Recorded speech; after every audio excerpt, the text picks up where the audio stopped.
Você sabe, nem todas as trocas na NBA são daquelas que fazem você coçar a cabeça. Às vezes, todos saem ganhando graças às sacadas brilhantes dos diretores de equipe da NBA. Vamos dar uma olhada nas trocas mais legais e justas que rolaram na história da NBA. Paul George por Victor Oladipo e Domantas Sabonis. Então, lembra quando o Paul George quis dar o fora do Indiana Pacers lá em 2017? Todo mundo achou que ele iria se juntar a um dos times de Los Angeles, provavelmente porque ele sempre quis jogar nos Lakers ou nos Clippers, já que é da Califórnia. Mas aí o diretor do Thunder surpreendeu todo mundo fazendo uma proposta que os Pacers não podiam recusar. Eles mandaram o George pro Thunder, onde ele se juntou ao fera Russell Westbrook. Em troca, os Pacers levaram Victor Oladipo e Domantas Sabonis, dois jovens talentos promissores. Oladipo não começou arrebentando ao lado do Westbrook, mas quando chegou em Indiana, ele arrebentou. Em 2018, o cara teve uma média de 23 pontos por jogo, e olha só, ele ainda foi para o All-Star nas temporadas de 2018 e 2019. O Sabonis também não ficou para trás, com uma média de 18,5 pontos por jogo na temporada. Enquanto isso, o George jogou 2 temporadas no Thunder e também foi pro All-Star nos 2 anos. Mas aí, o Thunder caiu na primeira rodada dos playoffs em 2019, e o George quis vazar. Como muita gente já tinha previsto quando ele pediu para sair do Indiana em 2017. Ele queria voltar para casa, e o desejo dele se realizou quando o Thunder o mandou para os Clippers. Pau Gasol por Marc Gasol. Quando os Grizzlies fizeram a troca de Pau Gasol por Marc Gasol, lá em 2008, parecia que tinham dado o melhor jogador da franquia por uma rapaziada que não ia render muita coisa. Memphis despachou Pau Gasol, um cara que fazia uma média de 20 pontos por jogo, e já tinha ido ao All-Star em 2006, em troca de Kawhi Brown, Javaris Crittenton e Aaron McKee. Marc Gasol, irmão do Pau, foi um brinde nesse negócio. Bom, o que aconteceu depois fez os Grizzlies parecerem verdadeiros magos. Pau Gasol foi lá ajudar os Lakers a ganharem 2 campeonatos seguidos em 2009 e 2010, enquanto seu irmão mais novo assumiu a posição de pivô principal dos Grizzlies em 2009 e quase fechou a temporada com médias de 2 dígitos em pontos e rebotes.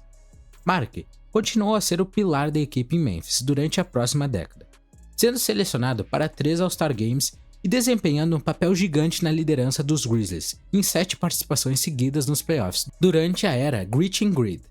Memphis até chegou às finais da Conferência Oeste em 2013, quando Marc Gasol levou para casa o prêmio de melhor defensor da liga. Kevin Johnson por Larry Nance. Lá em 1987, o Phoenix Suns estava num momento meio complicado, com um histórico de 28 vitórias e 54 derrotas, e ainda teve que lidar com um escândalo de drogas envolvendo o maior cestinha da equipe na época, o Walter Davis. Mas eles conseguiram transformar a sua maior carta na manga.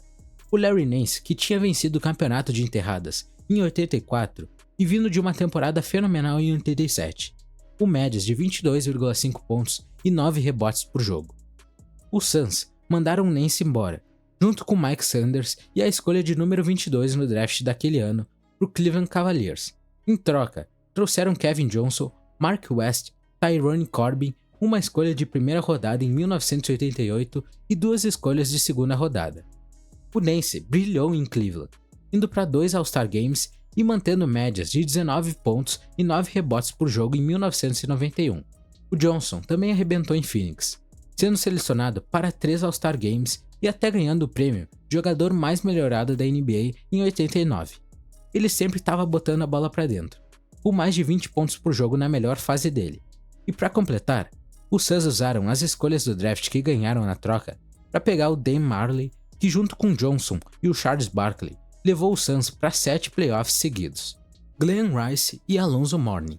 O Charlotte Hornets nunca deveria ter trocado o membro do Hall da Fama Alonzo Mourning. A causa disso, uma briguinha boba com um parceiro de time Larry Johnson. Pode acreditar que esse conflito fez a equipe desfazer um time que vivia na reta dos playoffs. E o Miami Heat espertinho pegou o Mourning, que já tinha brilhado no All-Star Game 2 vezes pelos Hornets. E o que os Hornets pegaram em troca? Glenn Rice, Matt Dinger e Khalid Reeves, e uma escolha de primeira rodada no draft de 96. Rice já estava há 6 temporadas no Heat e começava a se destacar como um All-Star, com uma média de 22 pontos por jogo, Mas o Miami não estava assim com muita sorte sob o comando dele. Enquanto isso, Mourning se tornava uma lenda no Heat, com 5 aparições no All-Star Game e 2 vezes sendo o melhor na defesa. E o Miami ainda emendou 6 temporadas seguidas nos playoffs. Mourning se tornou um queridinho na história da equipe, com toda razão. Price, por sua vez, passou 3 temporadas nos Hornets e foi All-Star em todas elas. Marcou uma média incrível de 27 pontos por jogo. O auge de sua carreira em 1997, liderou a liga em cesta de 3 pontos. Anthony Davis e o grande negócio. Em 2019, o New Orleans Pelicans se viu em apuros quando Anthony Davis pediu para ser trocado. O cara até fez uma listinha de times preferidos, incluindo Lakers, Knicks, Bucks e Clippers. Mas a galera toda sabia que o coração dele batia mais forte pelo time amarelo e roxo, ou seja, o Lakers. Os Pelicans decidiram ceder na temporada de 2019, mandando Davis para os Lakers em troca de Lonzo Ball, Brandon Ingram, Josh Hart e 3 escolhas de primeira rodada para o futuro. Foi uma vitória e tanto para os Lakers, afinal a dupla Davis e LeBron James acabou sendo sensacional em quadra. Mas olha, os Pelicans também se saíram bem nesse rolo. Eles ganharam a sorte grande no draft e chamaram Zion Williamson com a escolha de primeira rodada deles. Com a escolha de primeira rodada dos Lakers, trouxeram Jackson Hayes, um pivô cheio de potencial, sem esquecer do Lonzo Ball e do Brandon Ingram, que não casaram muito bem com LeBron e a galera de LA, mas acabaram brilhando em New Orleans. Ingram até brilhou no All-Star Game em 2020 e fez uma média de 24 pontos por jogo. Ball, por sua vez, fez em média 12,5 pontos, 6 rebotes e 7 assistências por jogo, sendo um prospecto promissor. No entanto, rolou uma troca em 2021 e o Ball foi parar no Chicago Bulls. Will Purdue por Dennis Rodman. O Will foi trocado pelo lendário Dennis Rodman, e os Bulls conseguiram fazer uma baita troca. E sabe por que isso rolou? Porque o Rodman estava meio fora dos eixos na época. Quando os Bulls o pegaram dos Spurs, o comportamento dele estava uma confusão só. Ele matou alguns treinos, jogou um saco de gelo no treinador depois de ser expulso de um jogo de exibição e até se recusou a entrar em um jogo dos playoffs em 95. Os Spurs estavam de saco cheio e precisavam se livrar dele, mas ninguém queria arriscar. Só que aí, acredite se quiser, os Bulls toparam o desafio e o resto é história.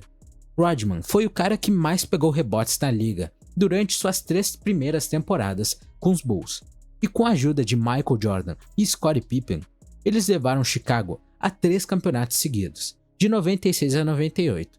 Já Will continuou jogando firme e forte pelos Spurs, oferecendo minutos valiosos na posição de pivô nas 4 temporadas seguintes. Shaquille O'Neal ia à troca por Lamar Odom e Caron Butler. Lá pelos anos 2000, Shaquille O'Neal era o cara dos Lakers, ganhando 3 campeonatos seguidos em 2000, 2001 e 2002. Mas em 2003, eles não chegaram às finais, e em 2004 perderam feio para os Pistons. Foi aí que os Lakers disseram tchau para o Shaq, e mandaram ele para o Heat em troca de Lamar Odom, Caron Butler, Brian Grant e uma escolha de primeira rodada lá no futuro. No começo, parecia um negócio horrível para os Lakers. O'Neal fez a diferença ajudando o Heat a ganhar um campeonato em 2006, enquanto os Lakers estavam sofrendo. As coisas ficaram tão ruins em LA que Kobe Bryant quis pular fora, mas aí Odom entrou em cena e foi fundamental nas 2 conquistas de campeonato dos Lakers em 2009 e 2010. Ele quase fez uma média de 10 pontos e 10 rebotes em ambas as temporadas, principalmente vindo do banco, e ainda ganhou o prêmio de 6º homem do ano em 2011. Caron Butler e Brian Grant não brilharam muito nos Lakers, mas a escolha de primeira rodada que veio na troca se transformou em Jordan Farmar, que se saiu muito bem como armador reserva em equipes que ganharam títulos seguidos, o que não é nada fácil. Kevin Love e a troca por Andrew Wiggins. Quando LeBron James disse que estava voltando para Cleveland em 2014, os Cavs ficaram focados em vencer imediatamente. LeBron queria jogar com caras experientes, então os Cavs trocaram Andrew Wiggins, que tinham escolhido como número 1 no draft daquele verão, junto com a primeira escolha de 2014, Anthony Bennett, por Kevin Love. Love, que já era um All-Star 3 vezes com os Timberwolves, se juntou a LeBron e Kyrie Irving, e os Cavs foram para 4 finais seguidas na NBA, ganhando o título em 2016 contra o poderoso Golden State Warriors. Love talvez não tenha recebido todo o reconhecimento que merecia, mas era um pontuador habilidoso e fez uma média de 19 pontos por jogo para os Cavs em 2016. Ele também foi escolhido para o All-Star Game com os Cavs em 2017 e 2018, e ainda é um dos melhores pegadores de rebote da liga nos dias de hoje. Luka Doncic e Trae Young. O Atlanta Hawks entrou no draft de 2018 em uma situação perfeita, com a terceira escolha, e sabiam que os Suns e os Kings, as duas primeiras equipes a escolher, não estavam de olho nos dois principais armadores, Luka Doncic e Trae Young. Mas também sabiam que os Mavericks estavam cobiçando Doncic com tudo. Então o que fizeram? Fecharam um acordo com os Mavs, trocando suas escolhas de primeira rodada e ainda pegaram uma outra escolha de primeira rodada para 2019 como brinde. Os Hawks acertaram em cheio com Trae Young, que fez bonito em sua temporada de estreia, marcando em média 19 pontos por jogo. E olha só, ele foi até chamado para o time All-Star em apenas sua segunda temporada. Além disso, com a escolha dos Mavs para o futuro, eles pegaram Cam Reddish, que se mostrava uma estrela em ascensão. Os Mavs também ficaram felizes da vida com Doncic, que foi escolhido como quinto no draft. O cara foi eleito novato do ano, superando Trae Young, e já na segunda temporada, entrou para o time All-Star com médias incríveis de 29 pontos, 9 rebotes e 9 assistências por jogo. Com números assim, ele até entrou na conversa para o prêmio de MVP no início desse ano.